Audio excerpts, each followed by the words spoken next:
Today we've got your full in-depth review of this big guy. It's the Sigma 60-600 F4.5-6.3, a huge 10 times telephoto zoom that's going to give you capabilities to shoot everything from landscapes to birds in flight and everything in between. It's a crazy huge focal range, and this thing does not disappoint. So here's some specs to get you going, guys. If you're just getting started looking at this lens, if you haven't seen one of my videos, my name's Stefan Malloch. I do a lot of photography and filmmaking news reviews and tutorials, so if you do enjoy this type of content and this video helps you out, make sure you hit that like and subscribe button and join the community. Anyways, jumping into this big guy here, who do I recommend it for? Definitely a bird or a wildlife lover, somebody that needs a ton of reach, but not quite a professional. And do note that it does have a few limitations, being a third-party lens that we'll get into. It's going to produce just beautiful results across the entire focal range. It's sharp, the autofocus is a great performer. And first, diving into this lens, we're going to talk about the build and features. So as you see here, it is a huge lens. It's nearly 6 pounds and it does extend as you zoom externally.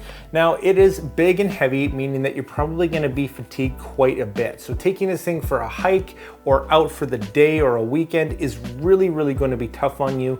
I recommend keeping this thing maybe close to home. If you're shooting a lot of birds, I think this is probably one of its best use cases. But it's really nice being able to take a big telephoto like this and know that if something does come closer or you want to just shoot something else that you might not have thought of, well, you can, because 60 millimeters is quite wide for a telephoto to be able to shoot in this range.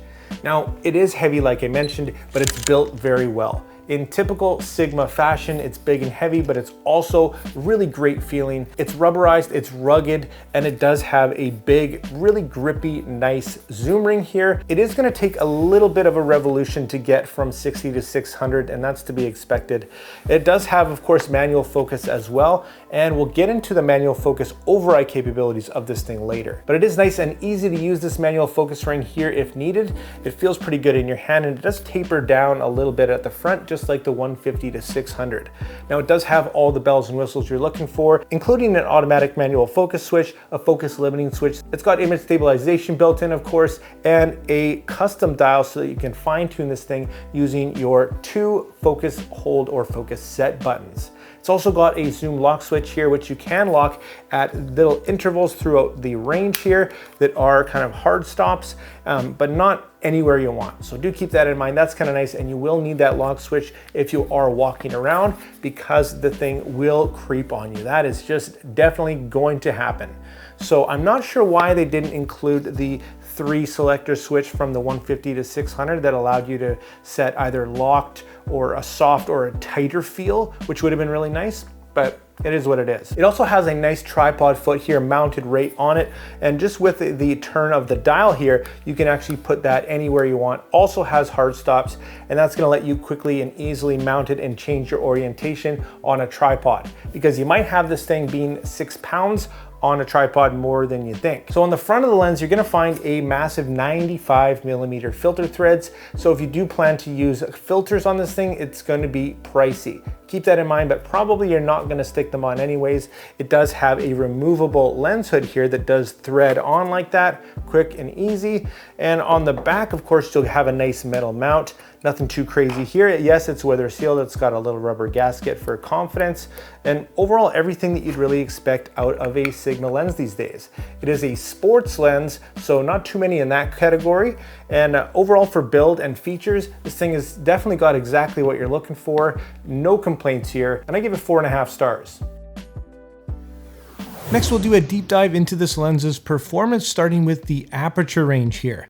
At the widest 60 millimeters, we're gonna have our fastest f4.5. It's not far into the focal range at 80 millimeters where we hit f5. Next, it's not until 140 millimeters that we hit f5.6. f5.6 will continue all the way down to 375 millimeters where we reach f6.3. And that's what we're left with all the way out to 600 millimeters. Next, let's have a look at the autofocus capabilities of this lens, probably one of the most important factors of a big telephoto, and I'm happy to say that it keeps up with stressful situations like birds in flight, fast moving subjects and whatnot quite well. Here's an example shot on my Sony a7 IV, and as you can see, it does keep up quite well with just a few hiccups mainly at the end, and I did have a hit rate in this sequence of about 81%, so not too shabby, and it's going to keep up with things like birds in flight pretty darn well. Of course, the camera that you're using is going to have a big impact on autofocus, but just know that this lens is going to keep up with most of what you throw at it. Being a third-party lens, it is important to know that this lens is capped at 15 frames per second shooting, so if you do own a faster shooting camera, you won't be able to take advantage of the shooting speed. So here's some more photo examples taken with this lens. I do hope you like them, and it's worth noting that this lens is a little bit slow at f6.3, so in the winter and in low light situations, most of us are going to be forced to pump up that ISO a little bit, and that is going to result in loss of detail and some grainy photos. But don't worry, I have a solution for you. I've been using Topaz Labs software these days, and this allows me to quickly and easily get rid of noise, sharpen your photo, and recover photos that otherwise might have been lost. Here's a few examples of that in action. I love this software because it's so easy, anybody can use it. There's a very small learning curve, and it's a buy once and own forever type of software. Now, I'm not sponsored in any way by Topaz Labs, I just think it's a great product that you should check out. I'll throw a link down in the description if you're interested.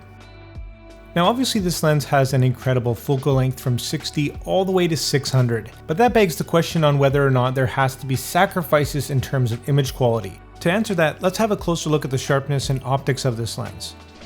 Here we are at 60mm wide open at f4.5. The center of the image is okay, nothing too crazy, and does leave a little bit to be desired, along with the corners in this case. As you can see up in the corners, it's not a deal breaker, but it's not perfect either. Stopping down to f5.6, we will see an improvement and a bit of contrast improvement as well. Stopping down further to f8 is where we really have a nice performance now. A really big difference there, so f8 is going to be where you want to start to have really great picture quality across the board.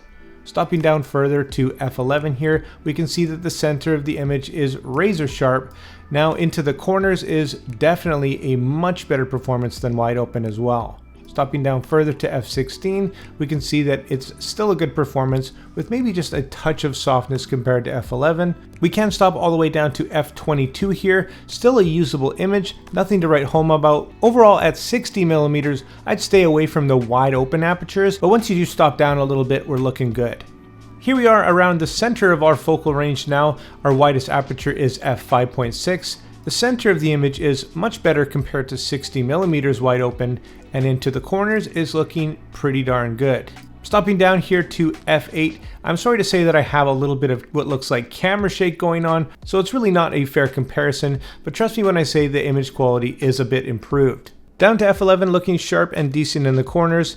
We can stop down even further down to f16 to start to see once again a little bit of degradation. Stopping down further down to f22, same story, and now we can stop all the way down to f29, and I'm not sure why you'd want to stop down that far, but diffraction will kick in and you'll have a little bit of haziness all around.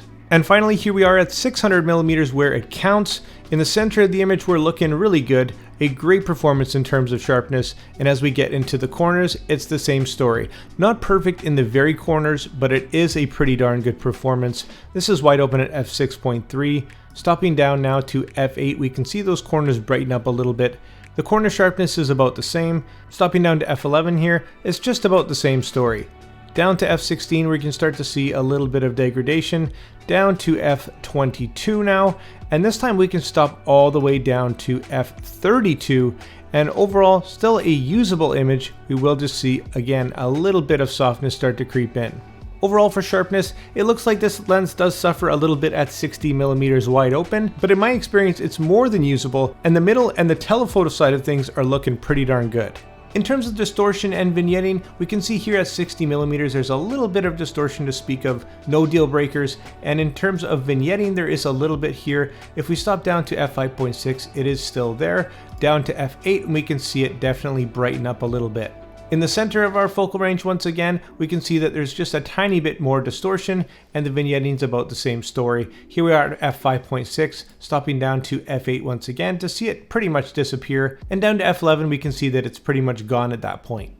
And here zoomed all the way into 600 millimeters, there's a little bit of distortion, nothing too crazy, decently controlled. Use your profile correction or in-camera corrections to have that cleaned right up. And in terms of vignetting, here we are wide open at f6.3, stopping down to f8 to see a major improvement. In terms of the sharpness and optics overall, considering its focal range, I'd say this lens is good, if not impressive.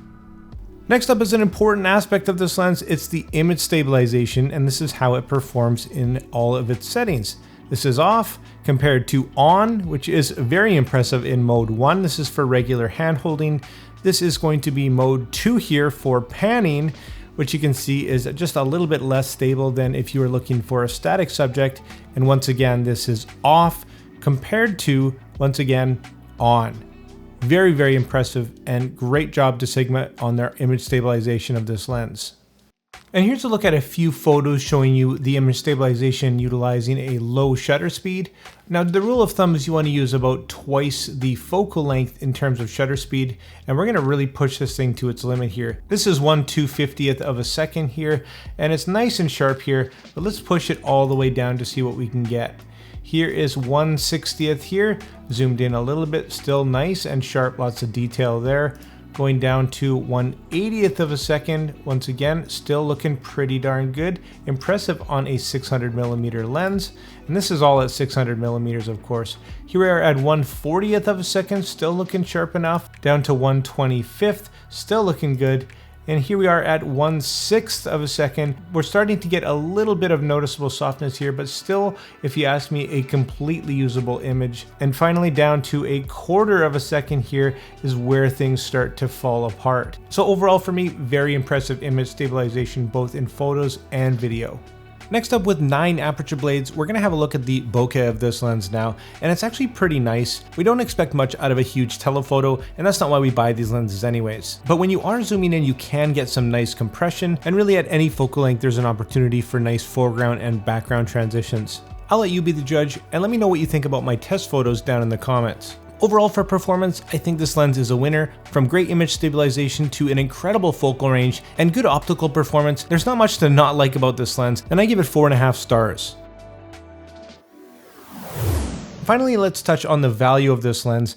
And at $2,000 US, this is a very expensive lens. Sure, it's versatile, but at this price range, we are rivaling the Sony 200-600. And although it's just a G series lens, it is capable of shooting with those faster speeds, with those faster cameras, and that's definitely something to keep in mind. It's definitely not as versatile, and if you aren't concerned with ultimate versatility, there is the Sigma 150-600, which is a fantastic performer, a little bit lighter, and a heck of a lot cheaper. There's also the Tamron 150-500 offering, which is a little bit limited in terms of focal length if you are a birder, but in this case the 60-600 is going to be the winner in ultimate versatility. You are going to pay for that. It's also worth noting that you do get Sigma's awesome up to 7-year long warranty, which does give you peace of mind. One downside is it's not going to be compatible with Sony's teleconverters, unlike the Sony native lenses. For me, at this price, it is a little bit tough to swallow, and for that reason, I give it 3.5 stars for value.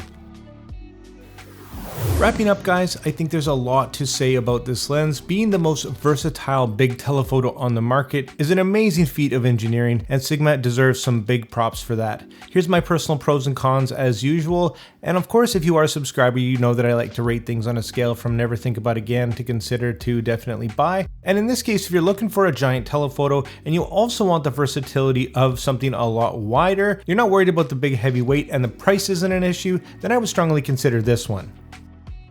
So there's my thoughts on the big and beautiful Sigma 60-600. Love to see innovation like this, or in this case, a rework of the original 60-600, even bigger and better than ever.